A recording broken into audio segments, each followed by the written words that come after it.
തിരുവനന്തപുരത്ത് നിന്ന് ആർ ശ്രീജിത്ത് നമുക്കൊപ്പം ഈ ഗ്രാൻഡ് ഡിബേറ്റിൽ ശരിയാണ്. ശ്രീജിത്ത്, യഥാർത്ഥം ഇന്നലെ മുഖ്യമന്ത്രി ഈ SDP ഉണ്ടെന്ന് പറയുന്ന ബന്ധത്തെക്കുറിച്ച് അദ്ദേഹം മൗനം പാലിക്കുകയായിരുന്നു. ഇന്ന് അദ്ദേഹം മറുപടി പറയാൻ ശ്രമിച്ചു. എന്നാൽ മറുപടി പൂർണ്ണമായോ?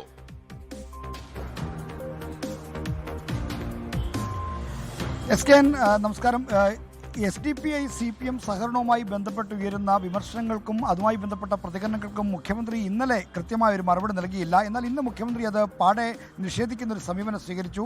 അത് പറയുന്നത് കോൺഗ്രസിൻ്റെയും UDFിൻ്റെയും നുണപ്രചരണമാണ് ഈ SDPIയും CPM തമ്മിൽ ബന്ധമുണ്ട്, സഹകരണമുണ്ട് എന്നത്. അത് ഒരു തരത്തിലും വിശ്വാസയോഗ്യമായ ഒന്നല്ല, അത്തരത്തിലൊരു സഹകരണവുമില്ല എന്നാണ് മുഖ്യമന്ത്രി ചൂണ്ടിക്കാണിക്കുന്നത്. മുഖ്യമന്ത്രി ഇതുമായി ബന്ധപ്പെട്ട കാര്യങ്ങളിൽ ഒരു വശത്ത് അദ്ദേഹത്തിൻ്റെ പാർട്ടിയുടെ രാഷ്ട്രീയ നിലപാട് വ്യക്തമാക്കുമ്പോഴും ഈ വോട്ട് വേണ്ടയോ എന്ന കാര്യത്തിലുള്ള ചോദ്യത്തിന് കൃത്യമായ മറുപടി പറഞ്ഞില്ല എന്നാണ് വിമർശനം. അതുമായി ബന്ധപ്പെട്ട ചോദ്യങ്ങൾ മാധ്യമപ്രവർത്തകർ ആവർത്തിച്ചപ്പോഴാണ് മലപ്പുറത്ത് ഈ വാർത്താ സമ്മേളനത്തിൽ അദ്ദേഹം ക്ഷുഭിതനാവുന്ന സാഹചര്യം ഉണ്ടായത്.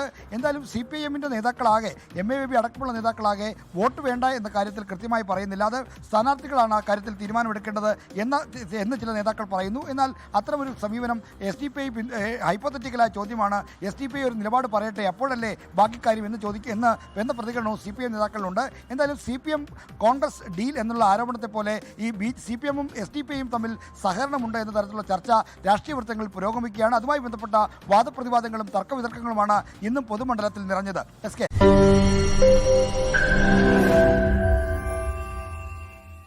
ലോകത്തെവിടെയായാലും ഏത് സമയത്തും 24 വാർത്തകളും ഓഗ്മെന്റഡ് റിയാലിറ്റി പാക്കേജുകളും എക്സ്പ്ലെയിനറുകളും വിശദമായി കാണാൻ ഞങ്ങളുടെ YouTube ചാനൽ നിങ്ങൾക്ക് സബ്സ്ക്രൈബ് ചെയ്യാം.